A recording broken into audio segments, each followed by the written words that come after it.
আমরা এবার যে আরজিকরের ঘটনায় নজর রেখেছিলাম আবারও সেই একই ঘটনার দিকেই নজর রাখবো, কারণ আপনারা জানেন যে আরজিকরের ঘটনায় রাজ্য রাজনীতি সরগরম। শুধু রাজ্য নয়, গোটা দেশ এই আরজিকর কাণ্ডের প্রতিবাদে মুখর হয়ে উঠেছে। আমরা দেখেছি যে কিছুদিন আগেই আমরা দেখেছি 14ই আগস্ট রাতে দেখি যে কিভাবে প্রতিবাদে মুখর হয়েছিল গোটা দেশ। এবং এই মুহূর্তে আমরা ছবিতে নজর রেখেছি যে আপনারা জানেন যে ইতিমধ্যেই আরজিকর কাণ্ডের দায়িত্বভার তদন্তভার তুলে নিয়েছে সিবিআই আধিকারিকরা। এবং গতকাল রাতে যে ছবি দেখা গিয়েছিল যে অধ্যক্ষ সুরহিতা পাল, যিনি নতুন দায়িত্ব পেয়েছেন আরজিকরের অধ্যক্ষ পদে, সেই সুরহিতা পাল সিবিআই সিজিও কমপ্লেক্সে গিয়েছিলেন, কিন্তু কিছুক্ষণ হয়তো মিনিট খানেকের পরেই কিন্তু তিনি আবার ফিরে আসেন এবং নিজের গাড়িতেই তিনি বাড়ির উদ্দেশ্যে রওনা দেন। কিন্তু কেন ফিরে গেলেন সুরহিতা পাল এবং সিবিআই আধিকারিকরা তারা যখন সুরহিতা পালকে নিয়ে গেলেন কিছু জিজ্ঞাসাবাদ করতে, কিন্তু তার মিনিট খানেকের মধ্যে তিনি কেন ফিরে এলেন এটা নিয়ে কিন্তু একটা প্রশ্ন উঠছে। ঠিক কি হয়েছিল সেই সময়টা আমরা কথা বলবো। আমাদের সঙ্গে সরাসরি রয়েছেন আমাদের প্রতিনিধি সন্তোষ ঠাকুর। সন্তোষ, ইতিমধ্যেই আরজিকর কাণ্ডের তদন্তভার নিয়েছে কেন্দ্রীয় তদন্তকারী সংস্থা। আমরা জানি সিবিআই তদন্ত প্রক্রিয়া চালাচ্ছে এবং আমরা জানি গতকাল নির্যাতিতার বাড়িতে গিয়েছিল সিবিআই আধিকারিকরা। অন্যদিকে আরজিকরে ঘটনাস্থল পরিদর্শন করে, সেখানে সরেজমিনে তারা খতিয়ে দেখেন যে কি হয়েছিল, কিভাবে চলছে তদন্ত প্রক্রিয়া। এবং অন্যদিকে যেটা দেখা যায় যে তিনজন চিকিৎসককে তলব করা হয়েছিল আমরা দেখেছি সিজিওতে। এবং এর পরবর্তীতে গতকাল রাতে যে আপডেট আমরা পেয়েছিলাম যে সুরহিতা পাল তিনি গিয়েছিলেন সিজিওতে, কিন্তু মিনিট খানেক পরে তিনি আবার ফিরে এলেন। তাকে জিজ্ঞাসাবাদ করা হলো না কেন, এটা নিয়ে কিন্তু একটা প্রশ্ন উঠছে। কি জানা যাচ্ছে, কি হয়েছিল বিষয়টা? দেখো, যখন গতকাল সিবিআই আধিকারিকরা যখন আরজিকর হাসপাতালে পৌঁছান, তখন সিবিআই আধিকারিকরা যে রুমে অর্থাৎ যে চারতলায় যেখানে দেহ পাওয়া গেছিল সেইখানে তারা যান এবং সেইখানে তারা দেখতে পান বিভিন্ন জায়গায় ভাঙা অবস্থা দেওয়াল আছে এবং সেইখানে কাজ চলছিল। এবং তারপরেই যিনি নতুন দায়িত্বে পেয়েছেন আরজিকরের প্রিন্সিপাল সুরহিতা পাল, তাকে জিজ্ঞাসা করলেন তারা কেনই এইখানে কাজ চলছে, অর্থাৎ এইখানেই মৃতদেহ পাওয়া গেছিল এবং সেইখান থেকে বেশ কিছু নমুনা সংগ্রহ করার বাকি ছিল সিবিআই আধিকারিক বা সিবিআই ফরেন্সিক টিমের।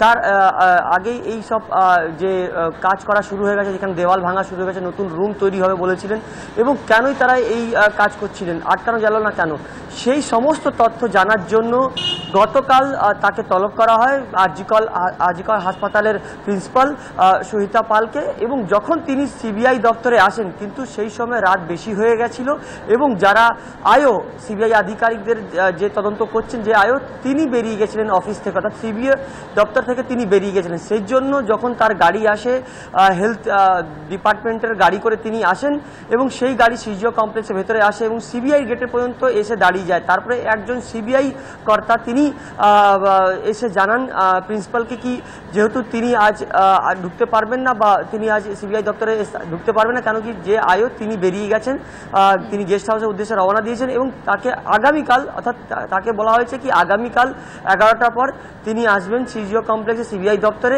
এবং তারপরে তাকে যে জিজ্ঞাসাবাদের প্রক্রিয়া করবে। মূলত কেনই তাকে পালকে কেনই ডাকা হয়েছে এই জিনিসটাই জানার জন্য, যেহেতু প্রাথমিকভাবে যেটা সিবিআই সূত্রে খবর উঠে আসছে, যেহেতু তাকে প্রশ্ন করা হবে কি এই যে প্রিন্সিপাল যিনি দায়িত্বে এখন নতুন পেয়েছেন, তার সময়ই কেন এই আরজিকর যে চারতলায় যেখানে দেহ পাওয়া গেছিল সেইখানে ভাঙচুর, অর্থাৎ সেই ঘর ভাঙার কেন কাজ শুরু হয়েছে। এর পাশাপাশি গত পরশুদিন রাত্রিবেলায় যখন বেশ কিছু দুষ্কৃতীরা যারা হামলা চালিয়েছিলেন আরজিকর হাসপাতালে এবং এমার্জেন্সি বেশ কিছু জায়গা তারা ভাঙচুর করেছিলেন, এরপরে এরকমই শোনা যাচ্ছে কি যে চারতলায় তারা দুষ্কৃতীরা প্রবেশ করেছিলেন এবং সেইখানেও ভাঙচুর তারা চালিয়েছেন। কিন্তু কলকাতা পুলিশ থেকে জানানো হয়েছে কি সেইখানে দুষ্কৃতীরা ঢুকতে পারেননি এবং সেইখানে তারা ভাঙচুর চালাতে পারেননি। কিন্তু সিবিআই আধিকারিকরা জানতে চাইছিলেন প্রিন্সিপাল থেকে, অর্থাৎ এই সুরহিতা পাল থেকে জানার চেষ্টা করবেন যদি তিনি সিবিআই দপ্তরে আসেন তবে কেনই লোকজনরা তারা ভেতরে ঢুকেছিলেন এমার্জেন্সিতে বা তারা চারতলা গেছিল কিনা, এই সমস্ত তথ্য তার কাছ থেকে জানা হবে।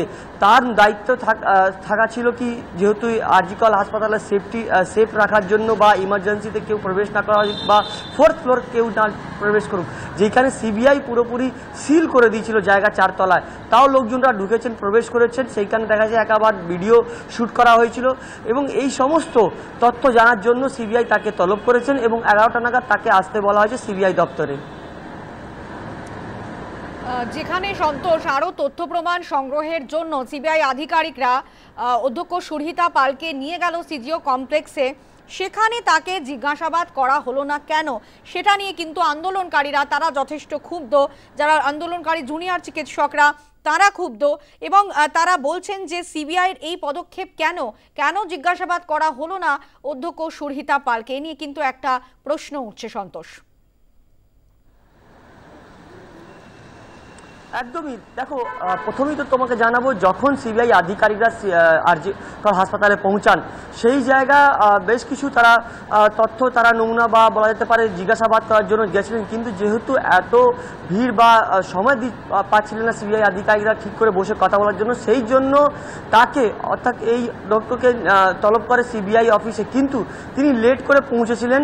গতকাল আমরা দেখতে পেয়েছিলাম কি প্রায় 8:30 বেজে গেছিল এবং এত লেট করে একজন মহিলাকে সিবিআই দপ্তরে জিজ্ঞাসাবাদ করা যেত না এবং তার কারণে এই যে যিনি দায়িত্বে আছেন এই কেসটি দেখছেন তিনি বেরিয়ে গেছিলেন এবং তিনি সরাসরি বেরিয়ে যাওয়ার পর তিনি যখন আসেন তখন একজন সিবিআই কর্মচারী এসে সরাসরি অধ্যক্ষকে জানান কি তিনি আজ তাকে জিজ্ঞাসাবাদ করতে পারবেন না বা তিনি সিবিআই ভেতরে যেতে পারবেন না, কেন কি যে তিনি বেরিয়ে গেছেন এবং একজন মহিলা যেহেতু অ্যাডিশনাল ডাইরেক্টর তিনি বেরিয়ে গেছেন, সে কারণে যে তাকে জিজ্ঞাসাবাদ বা তার বয়ান রেকর্ড করতে পারবেন না তারা, সেই জন্য তাকে আগামীকাল সকালবেলা দিনের আলোতে তাকে জিজ্ঞাসাবাদ করবেন সিবিআই আধিকারিকরা এবং তার বয়ান নথিভুক্ত করা হবে।